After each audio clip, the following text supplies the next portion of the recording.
নমস্কার বন্ধুরা, সুস্মিতার গল্পের আসরে আপনাদের স্বাগত। আজকে আমি আপনাদের পড়ে শোনাচ্ছি শ্রী তারাশঙ্কর বন্দ্যোপাধ্যায়ের লেখা একটি ছোট গল্প, রানুর বিবাহ। বন্ধুরা, গল্পটা যদি ভালো লাগে প্লিজ প্লিজ প্লিজ চ্যানেলটাকে সাবস্ক্রাইব করে দেবেন। গল্পটা ভালো লাগলে একটা লাইক অবশ্যই করতে ভুলবেন না। সাবস্ক্রাইব এবং লাইকের জন্য আপনাদের অসংখ্য ধন্যবাদ। তো চলুন শুরু করি আজকের গল্প, রানুর বিবাহ। লেখক তারাশঙ্কর বন্দ্যোপাধ্যায়।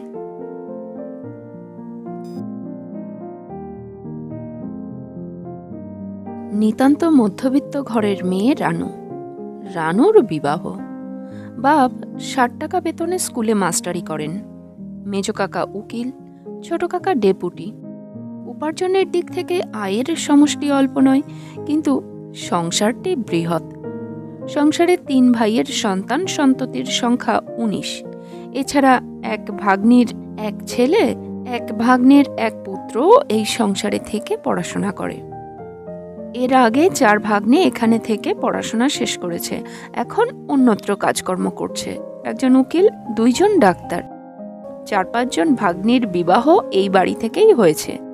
মোট কথা ধন সমাগমের পথ সুগম হলেও নির্গমনের পথ ততোধিক সরল ও সুগম বলে হাঁটু বলে উপরের দিকে তো কখনো উঠলই না, বরং দিন দিন নিচের দিকেই নেমে চলেছে। রানু মেয়েটি সুন্দরী নয়, তবে সুশ্রী। ভাগ্য তার ভালো বলতে হবে। পাত্রপক্ষ নিতান্ত অল্পেই প্রসন্ন মনে কন্যাটিকে গ্রহণ করতে রাজি হয়ে গেল।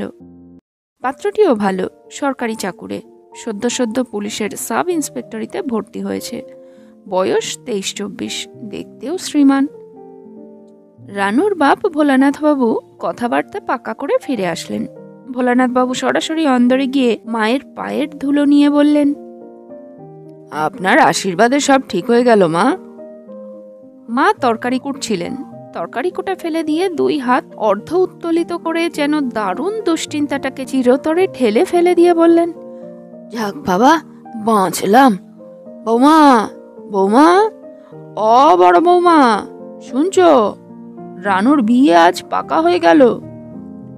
রানুর মা ও খুড়ি অদূরে ঘোমটা দিয়ে দাঁড়িয়েছিল। মা আবার এদিক ওদিক চেয়ে দেখে বললেন, দেখ তো রে, সুকুমারী কোথায় গেল? ডাক তাকে। ভবানী, সুরো, এদের ডাক। সুকুমারী ভোলানাথবাবুর মাসিমা, ভবানী বিধবা ভগ্নী, সুরমা বিধবা ভাগ্নী, ভোলানাথবাবুর অপর এক ভগ্নীর কন্যা। ভবানী পাশের ঘর থেকে বেরিয়ে এসে বলল, এই যে আমি। সুরো এই ঘরে রয়েছে। আমি শুনেছি। সুরো হয়তো শুনতে পায়নি। সুরো, অসুরো। অত্যন্ত শান্ত প্রকৃতির, যেন মাটির প্রতিমার মতো মেয়ে সুরমা। সে আপন অভ্যাস মতো এসে দাঁড়ালো। চোখে মুখে কোনো ঔৎসুক্য নেই, দৃষ্টিতে কোনো প্রশ্ন নেই, নিতান্ত ভাবলেশহীন মুখ। সে এসে যেন কোনো আদেশ প্রতিপালনের জন্যই প্রতীক্ষা করে রইল। ভোলানাথ বাবুর মা ঈষৎ উচ্চকণ্ঠে বললেন, সুরো, শুনেছিস রানুর বিয়ের কথা আজ পাকা হয়ে গেল? সুরমা কানে ভালো শুনতে পায় না। সে অতি মৃদু হেসে ঘাড় নেড়ে জানালো যে সে শুনেছে, অথবা বেশ বেশ। কে রে? সর। কে রে? সর সর, এড়া কাপড়ের চুষ নে। তুই আবার হা করে দাঁড়ালি কেনে? ইতিমধ্যে কখন ছেলেরা এসে ভিড় জমিয়ে দাঁড়িয়েছিল। তাদের পিছন থেকে ভোলানাথবাবুর মাসিমা হাঁকছিলেন, সর সর সর সর। যে ছেলেটা পথ রোধ করে দাঁড়িয়েছিল তার হাত ধরে সরিয়ে নিয়ে ভোলানাথবাবু বললেন, সরে যাও না বিভূতি, শুনতে পাচ্ছ না তোমাকে সরে যেতে বলছেন? পথ মুক্ত পেয়ে মাসিমা হাতের ঘটিটা থেকে গোবর জলের ছড়া দিতে দিতে অগ্রসর হয়ে বললেন, বিয়ে ঠিক হয়ে গেল দিদি? উত্তর দিলেন ভোলানাথবাবু, হ্যাঁ মাসিমা, সব ঠিক হয়ে গেল। দিনও ঠিক হয়ে গেল। আসছে মাসের 4 আর 12, মানে পাত্র যেদিন ছুটি পায়। লগ্নপত্র করেছে তো বাবা? ভোলানাথবাবু বললেন। সে আবার কি মাসিমা?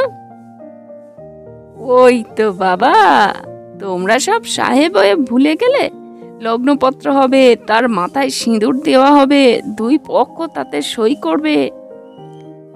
রমানাথ বাবু বললেন, ম্যারেজ কন্ট্রাক্ট বোধহয়। মাসিমা বললেন, ওই তো বাবা, বিয়ে শুদ্ধ তোমরা ইংরেজি করে ফেললে। আর তোমাদেরই বা দোষ কি দেব বলো?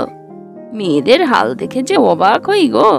বিয়ের পাক্কা কথার খবর এলো, আর বাড়িতে ওরা হাঁ করে দাঁড়িয়ে, দেখো না, সব মেম সাহেব হয়ে পড়েছে, শাঁখ বাজাতে ভুলে গেছে, উলু দিতে লজ্জা করে। এতক্ষণে মা বলে উঠলেন, ও মা, তাই তো, শাঁখ বাজাও বৌমা, উলু দাও সব। কি হলে গো তোমরা, ছি ছি ছি। বাড়ির ওরা এতক্ষণে চঞ্চল হয়ে উঠল। একজন তাড়াতাড়ি শাঁখ আনতে ছুটল।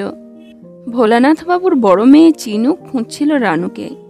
এদিক ওদিক চেয়ে দেখতে না পেয়ে সে বোধ করি সমবেত সকলকেই প্রশ্ন করল, রানু কই গো, রানু কই, রানু, রানু। মাসিমা বললেন, এই রানু রানু করে পাগল হয়ে উঠলেন একেবারে। যত সব মিম সাহেবী ঢং দেখলে গা জ্বালা করে আমার। আরে আগে শুভ কাজ মঙ্গল আচারগুলি সেরে ফেল। তার কথা শেষ না হতে হতেই শঙ্খধ্বনি ও উলুধ্বনিতে বাড়িখানা মুখরিত হয়ে উঠল। মাসিমা এতক্ষণে পরিতুষ্ট হয়ে গোবর জল ছড়া দিয়ে নিজের নির্দিষ্ট ঘরখানিতে যেতে যেতে বললেন, এই তো, সংসার ধর্মকেও দিও সকলের উঁচু স্থান। আচার ভ্রষ্ট হলে কি আর হিঁদুর সংসার টেকে?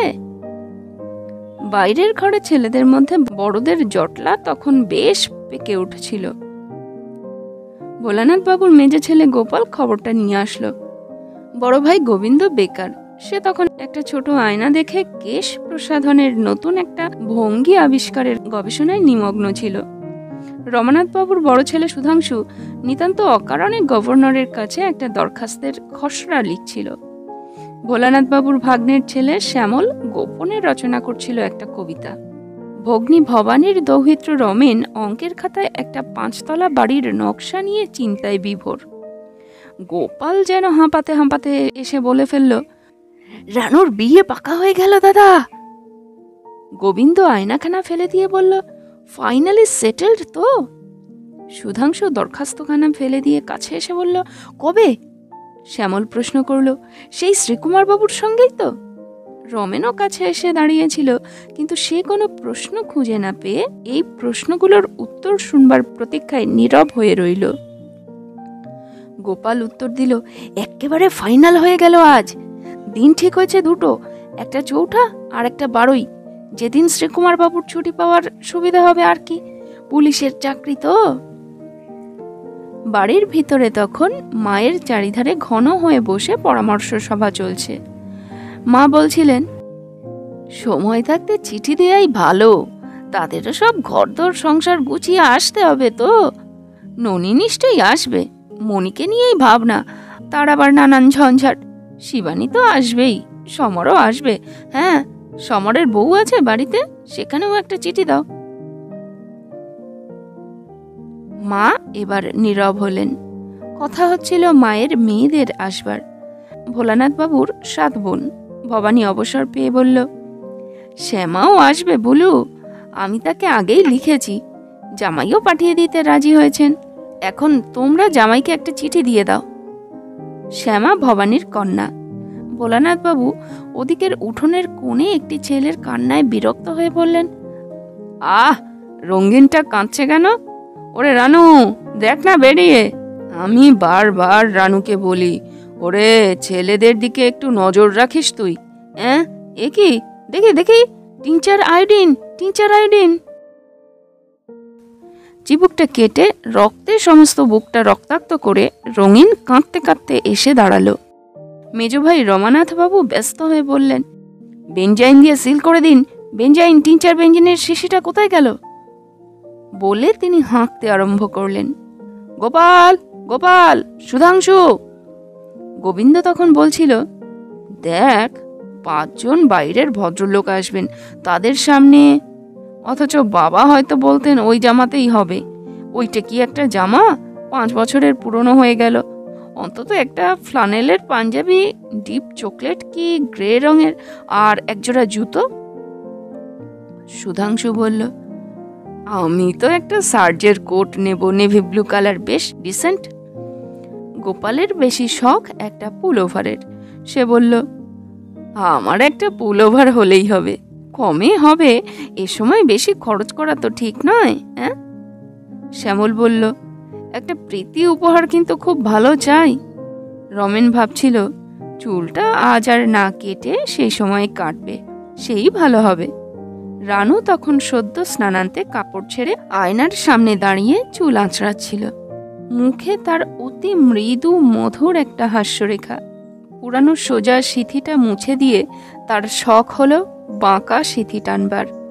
চিরুনিটা দিয়ে পিছনের দিকে চুলের রাশি সমানভাবে ঠেলে পুরনো সিথিটা মুছে বাঁ দিকে সবে সিথিটা টেনেছে। এমন সময় রক্তাক্ত রঙিনকে কোলে করে ভোলানাথ বাবু ঘরে ঢুকে রানুকে দেখে বললেন, এই যে, ও চুল আঁচড়ানো হচ্ছে, কিন্তু এরকম বিলাসিতা তো ভালো নয়। চুল আঁচড়াতেই যদি তোমার 2 ঘন্টা সময় লেগে যায়। ওপাশ থেকে রমানাথ বাবু বলে উঠলেন, আপ টু ডেট হচ্ছেন, মোস্ট লিউডিক্রস। ভোলানাথ বাবুর মাও উঠে এসেছিলেন। তিনি বললেন, আমাদের তখন বিয়ের কথা হলে সে যেন একটা দারুণ লজ্জার কথা হতো, আমরা কারোর সামনে বেরুতাম না। গোবর জল ছড়া দিতে দিতে মাসিমা কোথায় যাচ্ছিলেন। ঘরের মধ্যে জটলা দেখে তিনি উঁকি মেরে বললেন, রাম রাম রাম। ও কি শীতি হয়েছে মা গো, ধিঙ্গি মেয়ের ফিরিঙ্গি হতে স্বাদ হয়েছে বুঝি বিয়ের কথা শুনে? মুছে ফেল বলছি, ও বিচ্ছিরি সিথি। রানু পাংশু মুখে রোরুদ্ধমান রঙিনকে কোলে নিয়ে সেখান থেকে পালাবার পথ খুঁজছিল। দিন কয়েক পরে, অঘ্রাণের 6 তারিখ, 4 তারিখে পাত্রের ছুটি পাওয়া সম্ভব হয়নি বলে 12ই বিবাহের দিন স্থির হয়েছে। ভোলানাথ বাবু কয়খানা চিঠি হাতে বাড়ি ঢুকে বললেন, মা, শিবানী দিদি তো কাল আসছেন। ননি দিদি লিখেছেন সম্ভব হলে বিয়ের আগের দিন এসে পৌঁছবেন। মনি দিদি আসতে পারবেন না। হ্যাঁ, শিবানী দিদির সঙ্গে ওর ছোট মেয়ে প্রতিমা আসছে। আর তিনি লিখেছেন অনিমাকে আনবার জন্য আজই কাউকে শক্তিগড়ে পাঠানো হয়। অনিমা অনেক দিন আসেনি, জামাই পাঠাতে রাজি হয়েছেন। অনিমা শিবানীর মেজ মেয়ে। মা বললেন, তাহলে গোবিন্দকে পাঠিয়ে দাও আজই। আর সমর, বিমল আসছে কবে? সমর শিবানীর পুত্র, ডাক্তার। বিমলও অন্য এক দৌহিত্র, সেও ডাক্তার। সমর বিয়ের আগের দিন আসবে, আবার বিয়ের পর দিনই চলে যাবে, ডাক্তার মানুষ। বিমল আরো একদিন আগে আসবে। তবে সে লিখেছে আপনার যে সে এসে শ্বশুর বাড়িতেই উঠতে চায়, কারণ এখানে তো অনেক লোকজনের ভিড় হবে, তার নানা রকম অসুবিধে। আমি বলি, মা, এ প্রস্তাব কিন্তু খুব ভালো প্রস্তাব, কি বলেন? মা কিছুক্ষণ নীরব থেকে পরে বললেন, বেশ, তাই লিখে দাও। ভবানী জিজ্ঞাসা করল, শ্যামা কোনো পত্র দেয়নি ভুলু? তাড়াতাড়ি একখানা পত্র বের করে ভবানী তার হাতে দিয়ে বললেন, এই যে শ্যামা আসবে 3 দিনের জন্য, এই যে চিঠি দিয়েছে। গোবর জল ছড়া দিতে দিতে সুকুমারী কোথায় যেতে যেতে দাঁড়িয়ে বললেন, ও বাবা ভুলু, বিয়ের বাজার করতে যখন যাবে আমার জন্য এক প্রস্ত কোষাকুষি কিনে এনো মানিক। তোমার মেয়ের বিয়ে, মাসিকে ওটা তোমার বিদেই দিতে হবে। তাড়াতাড়ি ভোলানাথ বললেন, বেশ তো মাসিমা, বেশ তো। হ্যাঁ বাবা, বেশ একটু ভারী দেখে, আর গরমটা যেন ভালো হয়, ঠিক যেন কলার মোচার ধরনের। মা বললেন, হ্যাঁ ভুলু, গোপাল সুধাংশু বড্ড ধরেছে আমাকে একটা প্রীতি উপহার। না না মা, অনর্থক বাজে খরচ করে কি হবে বলুন? ও আপনি প্রশ্রয় দেবেন না, আমি ওদের না বলে দিয়েছি। আমিও বলেছিলাম হবে না, কিন্তু ওরা আমার নামে একটা কবিতা লিখে এনেছে বলে হাসতে লাগলেন।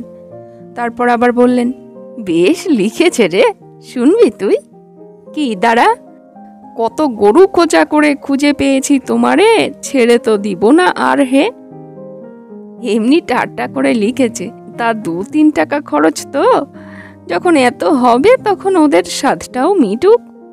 সুকুমারী বললেন, আমার আর দাঁড়াবার অবসর নেই বাবা, তবে মনে থাকে যেন, বেশ একটু ভারী দেখে, আর এই কলার মোচার মতন ঢঙের।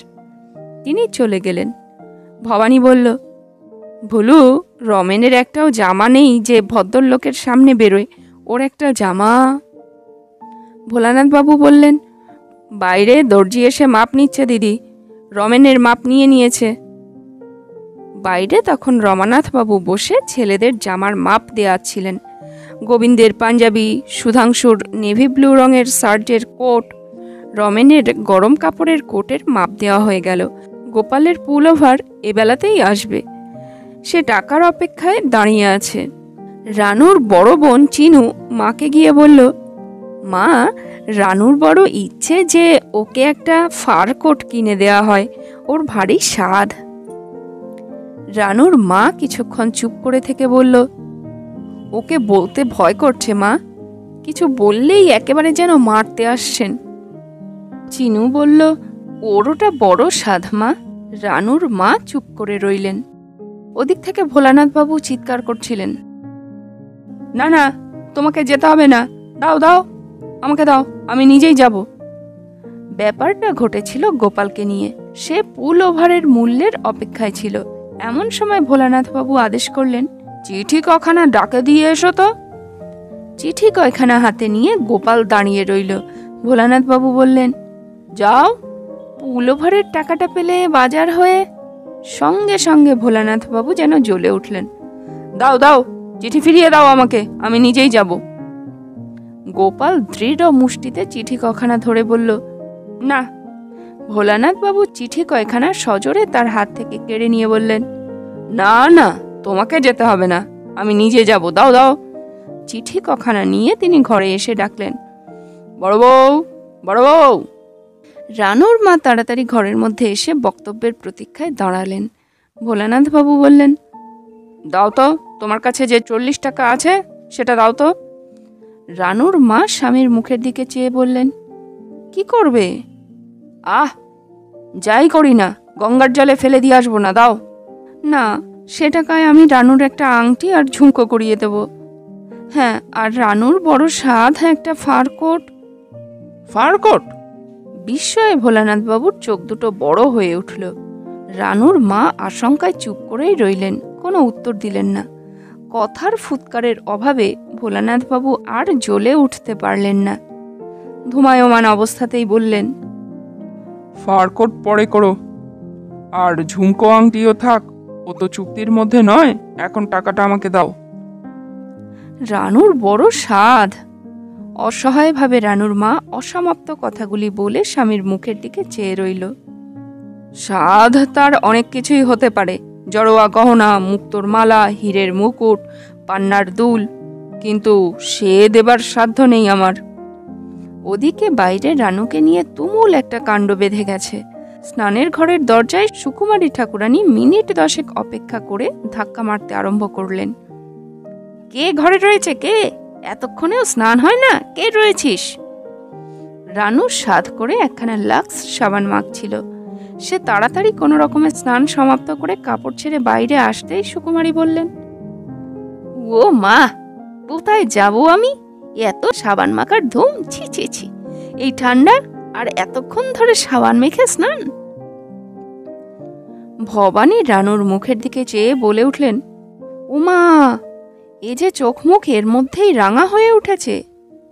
সত্যি অত্যাধিক সাবান ঘষার ফলে রানুর মুখের ফর্সা রং রাঙা হয়ে উঠেছিল।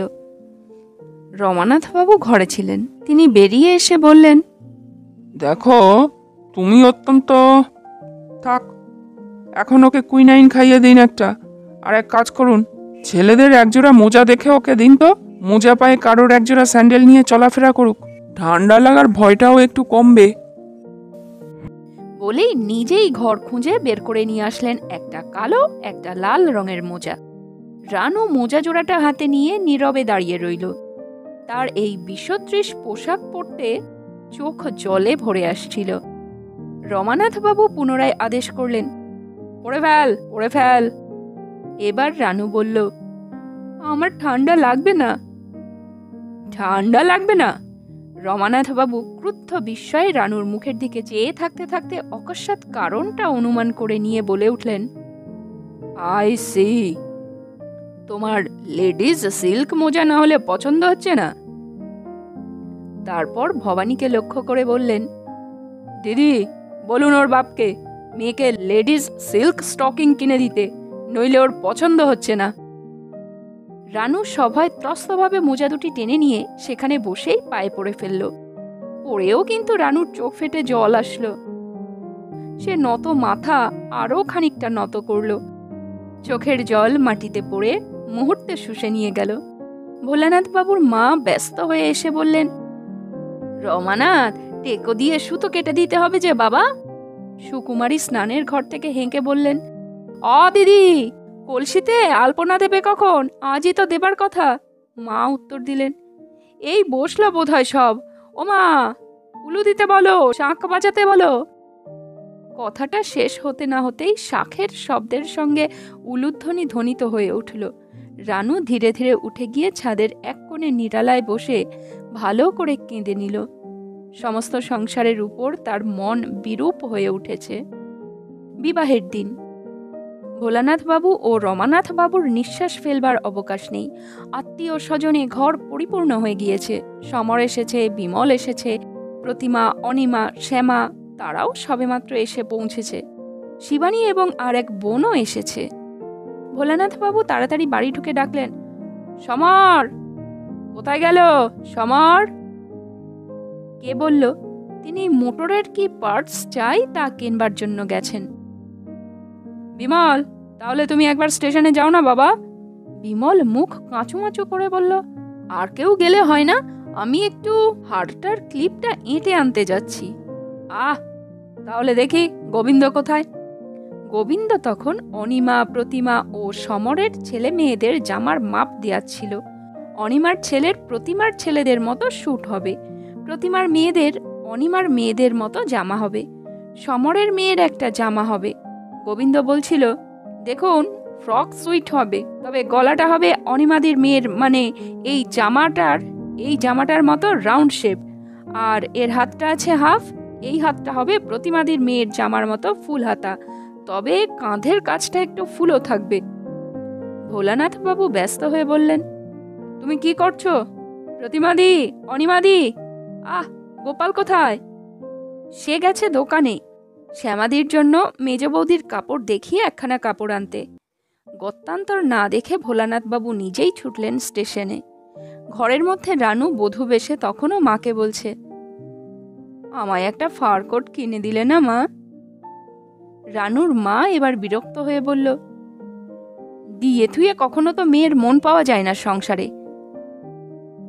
কই কই? ও বাড়ির দিদি ঘরে ঢুকলেন এক রাশ জিনিস নিয়ে। রানুর মা একটি ছেলেকে ডেকে বললেন, ওরে, ডাক তো সব ঠাকুমাকে, খুড়িমাকে, সকলকে, বল দাদি কত জিনিস দিয়েছে, দেখবে না শুন। দেখতে দেখতে ঘরে ভিড় জমে গেল। বিবাহ হয়ে গেল। বাসরে কলরব উঠছিল। রানু ছিল নীরবে বসে। দাদি ওই মোটা শরীর নিয়ে শুধু গান নয়, নাচও করতে আরম্ভ করে দিয়েছেন। বাহ, প্রতিমা দিদির মুক্তোর কলারটা কি সুন্দর মানিয়েছে, বেনারসিখানাও কি সুন্দর। অনিমা দিদি হাতে বোধহয় 12 গাছা করে চুড়ি পরেছেন, আলোর ছটায় ভালো করে চাওয়া যায় না। রানু আপন হাতের কয়গাছি মিনমিনে চুড়ি নাড়তে নাড়তে কি যেন ভাবে। তার মনের আনন্দ উদাস হয়ে উঠল। বিবাহের পরদিন বরকন্যা বিদায়ের সময় রানু কিন্তু অবাক হয়ে গেল। কনকাঞ্জলি দিতে দিতে রানুর মুখের পানে চেয়ে ভোলানাথবাবু ঝরঝর করে কেঁদে ফেললেন। রানুমা! রানুর চোখেও জল আসলো। সে অবাক হয়ে মুখ তুলে দেখল, শুধু বাবা নয়, ঠাকুমাও কাঁদছেন। ওই যে মাও কাঁদছেন, প্রতিমাদি, অনিমাদি, শ্যামাদি, সবার চোখে জল। কাকাও কাঁদছেন। ওই যে সুকুমারী ঠাকুমার চোখেও জল। তার জন্য, শুধু তারই জন্য সকলে কেঁদে সারা। এমন মুহূর্ত রানুর জীবনে কোনো দিন আসেনি। তৃপ্তিতে, গৌরবে তার বুক ভরে গেল। ফারকোটের দুঃখ, আভরণের অভাবের বেদনা সমস্ত ঘুঁচে গিয়েছে। সে মুহূর্তেই সত্য সত্যই রাজরানীর মতো মহিমাময়ী, বন্দনীয়া হয়ে উঠেছে। সকলকে ছেড়ে আজ সে পর হতে চলেছে। যে বেদনা তার মনের মধ্যে একটি বিন্দুর মতো টলটল করছিল, সেই বেদনা অকস্মাৎ যেন সমুদ্রের মতো বিশাল হয়ে উঠল। চোখের জলে তার চন্দন চর্চিত মুখ ভেসে গেল।